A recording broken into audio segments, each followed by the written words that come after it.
দাদা ভোট দিয়েছে দেখে বাবা দিয়েছে, বাবা দিয়েছে দেখে ছেলে দিয়েছে, ছেলে দিয়েছে দেখে নাতি দিয়েছে। এইভাবে এক দল এক মার্কাকে আমরা ভোট দিয়ে এসেছি, ঠিক না? কিন্তু হয়েছে কি, আমরা এই যে অন্ধভাবে, আমরা এই যে একদম মস্তিষ্ককে বিক্রি করে দিয়ে একটা দল বা গোষ্ঠীকে সমর্থন দিয়েছি। মানুষ ভালো হোক আর না হোক, সবচেয়ে বড় যে সমস্যাটা হয়েছে যে ওই মানুষগুলো আর জনগণের কথা ভাবে নাই। নির্বাচন শেষ, আপনার দরকার শেষ, তারপর নিজের আখের গোছানো শুরু হয়ে গিয়েছে। এখন আপনাদের কাজ কি? এনসিপি কে ভোট দিবেন, জাতীয় নাগরিক পার্টির অন্ধ ভক্ত হবেন না? আমরা এটাও চাই না। আমরা চাই আপনার এই খানসামায় দিনাজপুরে যেই মানুষটা সবচেয়ে ভালো যোগ্য জনগণের কাছে আসে, জনগণের কথা বলে, আপনারা তাকে সমর্থন করে আপনাদের প্রতিনিধি বানান।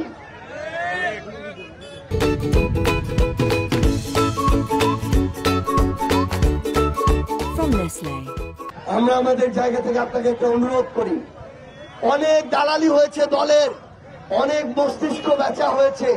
এখন সময় হচ্ছে সচেতন ভাবে আমাদের জায়গা থেকে আমরা আমাদের নেতা নির্বাচন করব। যদি নিজের পকেট আর স্বার্থ দেখা মানুষ না হয়, তাহলে অটোমেটিক আপনাদের এলাকার উন্নয়ন হতে থাকবে। এতদিন ধরে কি বাজেট আসে নাই? কম হোক বেশি হোক এসেছে।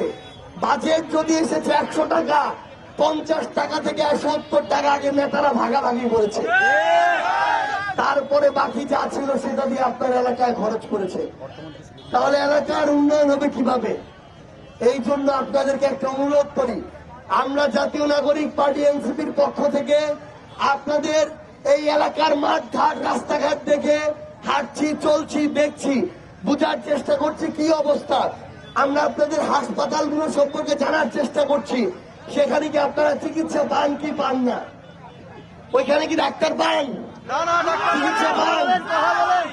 আমরা আমাদের জায়গা থেকে জানার চেষ্টা করি যে থানাগুলোতে কিছু কিছু ভালো পুলিশ সদস্যের পাশাপাশি কিছু কিছু ঘুষখোর পুলিশ সদস্য আছে কিনা।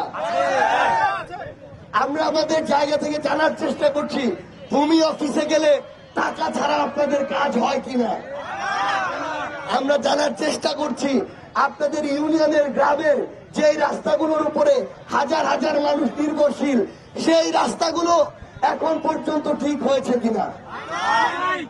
তাহলে আমাদের সামগ্রিকভাবে একদম স্পষ্ট করে বলি, যে আপনার কাছে ভোট চাইতে চাইবে সে আপনার নেতা নয়, যে ভোট চাইতে আসবে সে নেতা নয়, যে আপনার এই প্রয়োজনগুলোর জন্য কথা বলবে এবং কাজ করবে সেই হচ্ছে আপনার নেতা। আগামীতে দয়া করে বিবেক বেছে দিয়ে দলের প্রতি অন্ধ হয়ে মার্কার প্রতি দাসত্ব করে কোন একটা জায়গায় নিজেকে বন্ধক দিবেন না। ভালো মানুষকে সামনে এগিয়ে দিন, দেখবেন অটোমেটিক সবকিছু ভালো হওয়া শুরু করেছে। আপনাদেরকে পরিশেষে একটাই অনুরোধ করি, আমরা যদি দেশের পরিবর্তন চাই, খানসামা পাকেরহাটের পরিবর্তন চাই, দিনাজপুরের পরিবর্তন চাই, আগে নিজে পরিবর্তন হতে হবে। এই ঘর থেকে পরিবর্তন শুরু হতে হবে।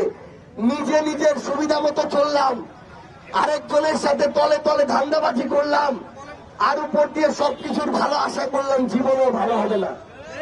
কারণ সবাই যদি ওই একই কাজ করে, খালি নিজের স্বার্থ বুঝে, তাহলে এই একটা এলাকার স্বার্থ, একটা দেশের স্বার্থ কে বুঝবে? তাইলে তো আমরা ওই এমপি আর চেয়ারম্যানদেরকে দোষ দিতে পারি না, তারা নিজের স্বার্থ বুঝে ওরকম করে পকেট গুছায়।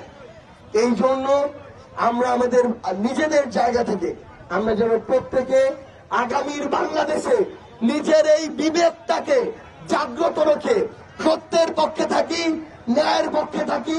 যারা অন্যায় করে, দুর্নীতি করে, চাঁদাবাজি করে, সিন্ডিকেট চালায়, ক্ষমতার অপব্যবহার করে, আপনাদেরকে শোষণ করে, টাকা ছাড়া কোনো কাজ করে না, এই সব কালপ্রিটদেরকে বয়কট করতে হবে। এই কালপ্রিট গুলো যতদিন আছে, যতদিন আপনারা এদের বিরুদ্ধে না দাঁড়াচ্ছেন, ততদিন পর্যন্ত আপনাদের শোষণ থেকে মুক্তি নাই। এই কালপ্রিট গুলো যে কোনো দলের হোক না কেন, যত বড় দলের হোক না কেন, যত বড় পদের হোক না কেন, তাদের মুখোশ উন্মোচন করতে হবে। আমরা আপনাদেরকে অনুরোধ করি, আমরা আজকে এখানে কথা বলছি দেখে আপনারা আমাদেরকে শুধু সমর্থন দিবেন, এটা আমরা চাই না। আমরা এরকম অন্ধভক্ত চাই না। আমরা চাই আপনাদের বিবেকবোধ জাগ্রত। আপনারা ভালো করে জানুন, বুঝুন, তারপরে সিদ্ধান্ত নিন।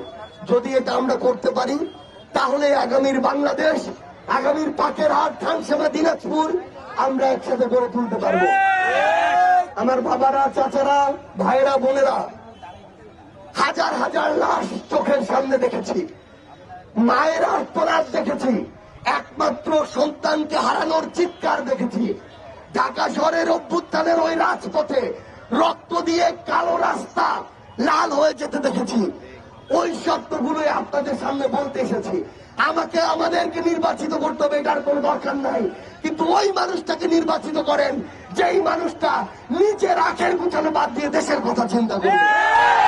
আমরা বিশ্বাস করি আগামীর বাংলাদেশে এই পরিবর্তন আমরা দেখতে পাবো, এবং এখানে 50, 60, 70, 80 বছর বয়সের আমার যে বাবা চাচারা আছেন, আপনারা আমাদেরকে সহযোগিতা করবেন, পরামর্শ দিবেন এবং সাথে থাকবেন। সেই পর্যন্ত ইনশাআল্লাহ আপনাদের সাথে আমাদের আবারও দেখা হবে লড়াইয়ের রাজপথে অথবা সংগ্রামে। সবাই ভালো থাকবেন, সুস্থ থাকবেন। ইনকিলাব জিন্দাবাদ, জাতীয় নাগরিক পার্টি এনসিপি জিন্দাবাদ, খানসামা, দিনাজপুর জিন্দাবাদ।